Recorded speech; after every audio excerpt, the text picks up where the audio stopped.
Welcome, everyone, to this briefing brought to you by the Israel Defense and Security Forum, IDSF, and Hebrew name is Bitchonistim.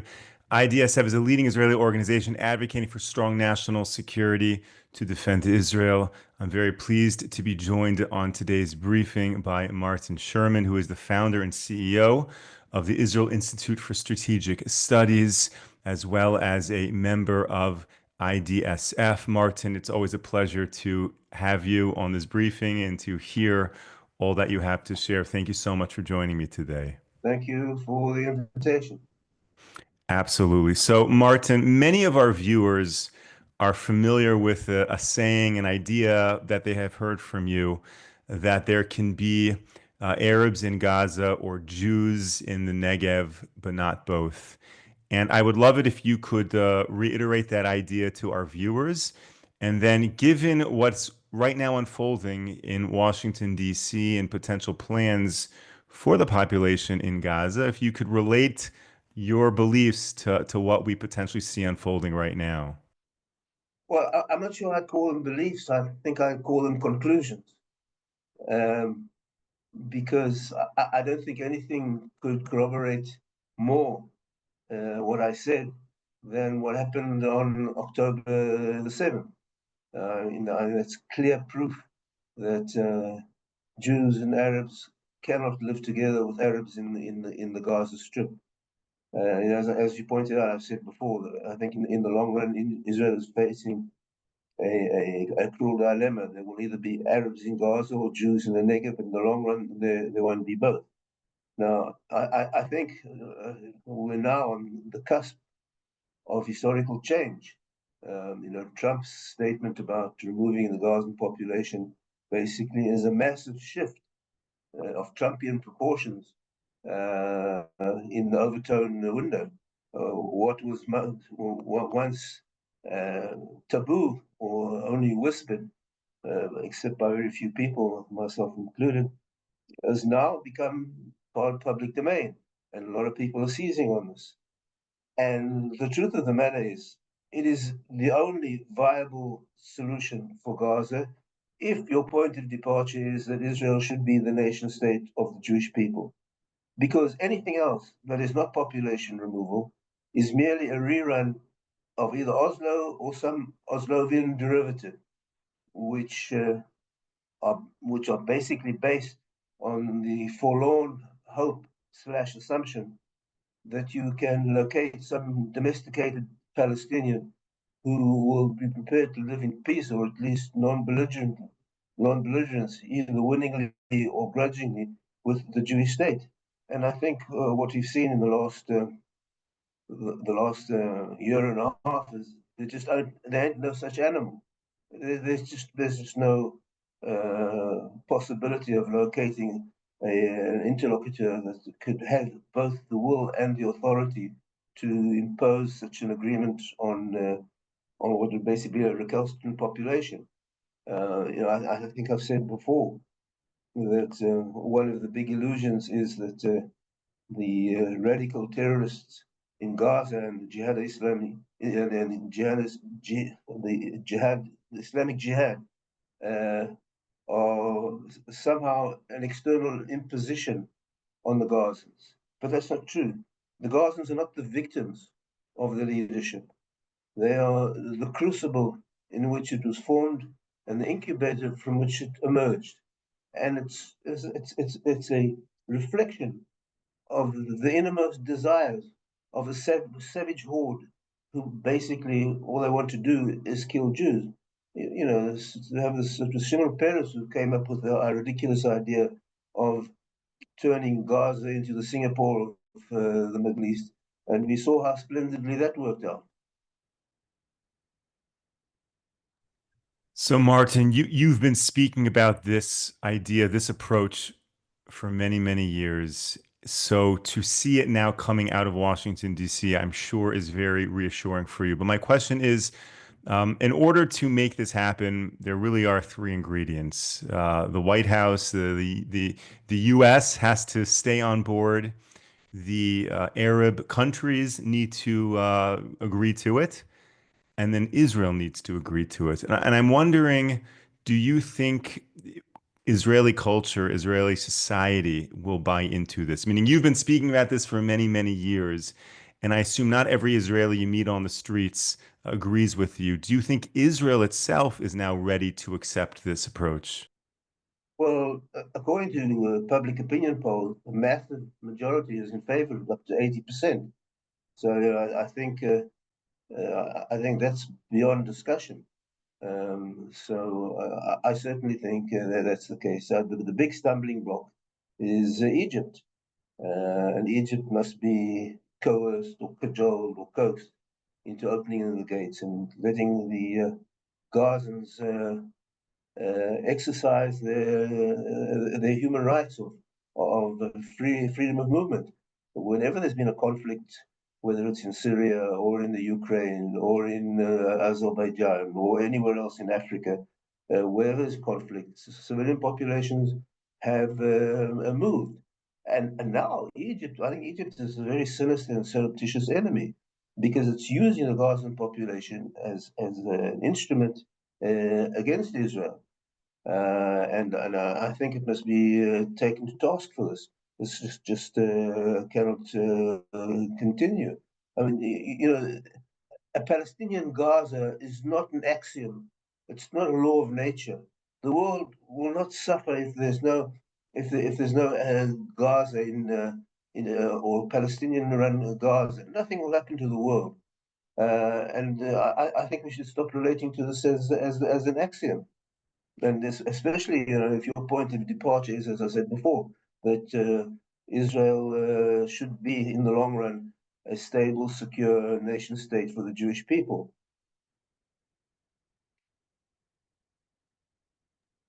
Martin, a lot of our viewers have asked me a question over the past week, and I'll pose the same question to you.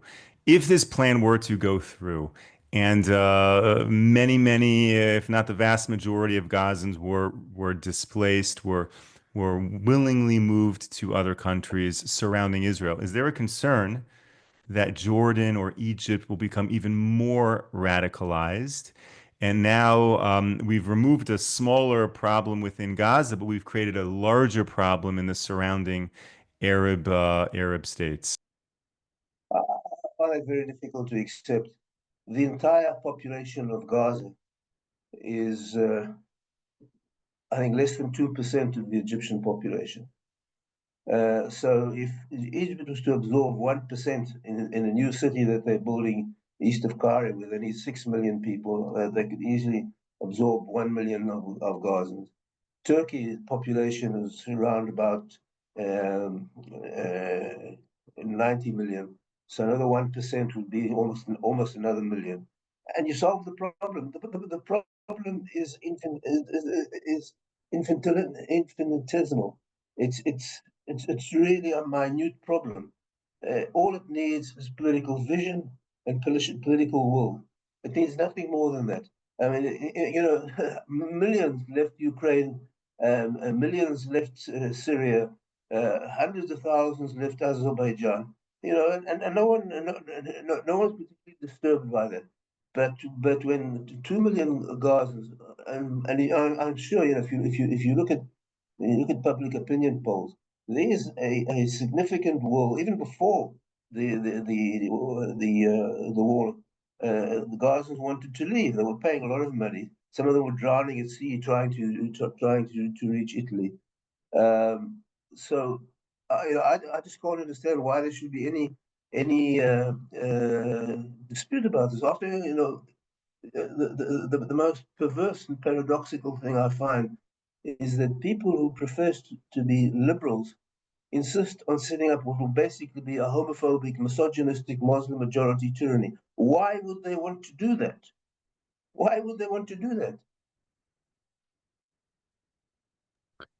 Agreed. Okay, so if we follow this line of reasoning just one step further, explain to me Judea and Samaria, or for that matter, all of the mixed cities in Israel where there is a large Arab and Jewish population. Meaning, if you're saying that the solution for Gaza is just get the Gazans to a country wherein they won't be a threat to Israel. Would you make that same claim for other parts of Israel? I'd certainly make it for Judea and Samaria. I think I think it's even more critical there because, as opposed to Gaza, which has got less than 100 kilometers border, I think it's something like 60 kilometers, 70 kilometers of border, with no real topographical superiority over the surrounding rural areas which it abuts. The situation in Judea and Samaria is dramatically different. There you have something like 400 to 500 kilometers of border, mostly abutting a heavily populated urban area, very target rich, and with total topographical superiority over the coastal plain. There is absolutely no way that you could create a stable long-term situation without Israeli sovereignty from the river to the sea. Now, in order to endure as the nation state of the Jewish people, Israel needs to address adequately two imperatives. One is the geographic imperative, and the other is the demographic imperative. The geographic imperative means that Israel must hold all the strategic territory, including the Jordan Valley, east of the coastal plain, because it cannot defend itself if that's in hostile hands. And the demographic imperative means Israel must have an overwhelming majority of Jews, and it cannot have a sizable, recalcitrant, hostile, non-Jewish population. So that it's basically a scissors analogy with two blades, the geographic blade and the demographic blade. And to endure, Israel needs two blades. Otherwise, one blade scissors can't work. And I take your point. I think that it's even more crucial for Israel to extend its sovereignty and reduce Arab presence in Judea and Samaria. It has no long-term chance of survival as a nation state of the Jewish people, one way or the other. Now, the critics of what you are suggesting, the critics of President Trump's plan, will use the term ethnic cleansing. How do you respond to that? All of our viewers are asking, when they're, supportive like you are of this approach, and the critics say, oh, but you're advocating ethnic cleansing. How do you respond to that? No, well, I mean, the situation's changed a little since October the 7th. But up until October the 7th, and certainly with regard to Judea and Samaria, it's not ethnic cleansing, it's economic upgrading. Because I've always proposed this as a financially induced immigration, offering them a generous relocation package. So it's not ethnic cleansing; it's economic enhancement. And the difference between what I'm suggesting, what I suggested before October the 7th, was that instead of trying to reach an agreement with some Arab collective, you have to address individual Arabs, plumbers, plasterers, builders, welders, and give them more money they could ever dream of just to go away. And I'm sure they would. I think what you have to do in parallel is say within 2 or 3 years, we're giving you warning that we're going to reduce the services that Israel supplies to the Arabs across the Green Line. We're going to reduce electricity, water supply, postal services, cell phone services, etc., etc.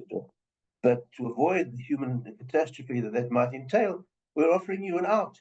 Take the money, more money you could ever dream of, and go and build a better, more secure life anywhere, from Indonesia to Chile. Right. So in that sense, And it's, yeah, please.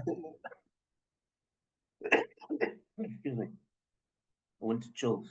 If you want to assess the moral superiority of the two proposals, one to a Palestinian state, and the other one, what I'm talking about, is population immigration. Uh, Basically, setting up a Palestinian state would be, as I said, setting up a homophobic, misogynistic Muslim majority tyranny, which is very difficult to justify within a liberal framework. On the other hand, offering the Palestinians a better life elsewhere. So you put this on the moral scales: homophobic, misogynistic, Muslim majority tyranny, or better life for non-belligerent individuals elsewhere. What sounds more enlightened? 100%. Okay, let's switch topics if we can. You recently wrote an article on the doctrine of the liberal hawk, and I think it's very insightful into the nature of the political discourse here in Israel, which, as you write, is very different than certainly in the United States. Are you able to kind of explain that doctrine to all of us? Well, I think that the depiction of the Israeli political system has been very simplistic and very distorted, very off target. It's been basically described as being divided into two camps: a left and and, and a right. Now, and therefore all sorts of other components have been associated uh, with a left or a right. So basically, the right wing has been painted as being, religious, etc., religious and faith-based, etc., etc. But there's no intrinsic reason why someone who believes that a defense policy of deterrence rather than appeasement has to be religious or non-religious. So I think the political space in Israel should be uh, described on three axes: hawks and doves, depending on whether you feel that deterrence or appeasement and concessions are appropriate. Um, Religious and secular on issues of faith, and I would say free enterprise and state intervention or welfare. The size of the welfare state that you need. So you basically have a cube whereby anyone could fall within that space. The fact that you happen to be a hawk who believes that enemies, at least in the Middle East, need to be deterred and not coaxed into peace by concessions, by dangerous concession, doesn't mean to say that you're secular or religious. Doesn't mean to say that you're for or against the welfare state. And so I think that grouping issues like welfare state and religion around a division that which basically is completely unrelated is wrong and detrimental. I think this gives it's the fact that you can be a liberal but a hawk. It means that you can believe in the welfare state. You can be secular, but you think that dangerous enemies have to be deterred and faced with overwhelming force, rather than just because you happen to be secular and for a welfare state. That doesn't mean you have to be an appeaser.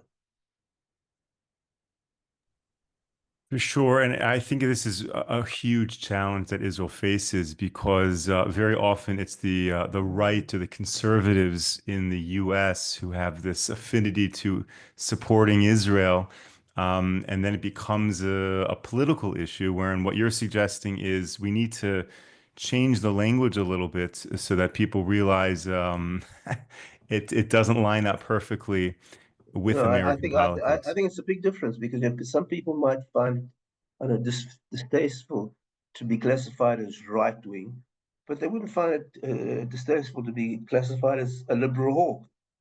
And I think the issue of defense in Israel, of course, is crucial. And so we need uh, as much as many tools as we have to increase the camp that is for a strong, firm, and uncompromising and non-concessionary defense position. Now, are you willing to venture into suggesting a theory how that came about? Was it the Americans just stereotyping Israelis, or is it the Israeli PR system that somehow created this I think polarity? I think the blame can be apportioned at least 50-50 between the left wing and the right wing. I think the Israeli left wing have been guilty of sins of commission and the Israeli right wing have been guilty of sins of omission. I think the right wing has been very phlegmatic, very flaccid, and hasn't really uh, been very successful in presenting its case. I think it's allowed itself to be backed into a corner by a more eloquent and forceful left wing. I hope that's beginning to change now when we're seeing things like Channel 14 and Galaise. So I think the right wing are becoming more and more assertive in the media world. They're doing some people are doing a very good job. So I hope that's going to change. But I certainly I don't think Israel can afford to be classified as a right-wing religious country. I think it has to be classified as a diverse, multi-dimensional, liberal democracy, which are facing serious security challenges, which need a policy of need hawkish policies. Because I've defined a hawk as someone who feels you can deter your adversaries by adopting an uncompromising stance. Whereas a dove is someone who feels you can coax them into making peace by offering them concessions, which in this case, and I think the last month or few months have proved how dangerous those concessions have been. Now, with the Republican Party right now dominating the U.S. for the next 4 years, or minimally for the next 2 years, do you think Israel is really running the risk of not doing what you're saying, Yes, of kind of trying to ride the coattails of this Republican dominance? Israel has an historic opportunity now, which it must take advantage of. It cannot hesitate. It has to go through for it. It has to set down facts and make the situation irreversible. I agree. I don't think that Israel can pussyfoot around this. Martin, thank you so much. Let's now return to our first conversation, if we can, for one last question. And I very much appreciate your time and your expertise and all of the feedback, the questions, the comments of our viewers, both on Zoom and those who watch on YouTube. Martin, can you share your thoughts on the Arab population, the Arab citizens in Israel who live in Tel Aviv, who live in Haifa, who are very much add to the nature and flavor of Israel, being a Jewish state, but yet having a diverse population? Meaning we heard a very strong tone from you in terms of what should happen in Gaza and Judea and Samaria, but there are, of course, Arabs who serve in the IDF and are very productive components of society. How do you relate to them? Well, I think the surest guarantee that they will remain, if not loyal citizens, not disloyal citizens, is that Israel must be unmistakably strong. It must rule and have a security policy of an iron fist. I think if the Arab population feels that Israel is weak, there's much greater chance of them turning against the Jewish population. I must say I've been surprised about how docile they have been since October. I thought there would be much more rebellious acts by the Arabs, and I think that the reason for it is that they've since before there was a protective wall, I think it was a couple of years ago, where the Arab population did rise up and was pressed quite harshly. I think that's still in the collective memory, and the only thing that will keep the Arab population from rebelling and joining their ethnic brothers is a strong, uncompromising Israeli stance. And I must admit, they are very productive. I mean, where I live between two Arab villages. A lot of Arabs work in the community that I live in, and they do a good job. That doesn't mean to say in the back of my mind I carry these suspicions that what they would like to do if they could. But I think the only thing that can avoid an Arab insurrection here is unequivocal perception that Israel is strong and unassailable. Martin Sherman, thank you so much for joining me today. Thank you for sharing these great words of wisdom. Thank you to all of our viewers and supporters for tuning into this briefing. We will be back with you next week, Monday, 10 a.m. Eastern Time, 5 p.m. here in Israel. Until then, stay safe, stay strong. Take care, everyone.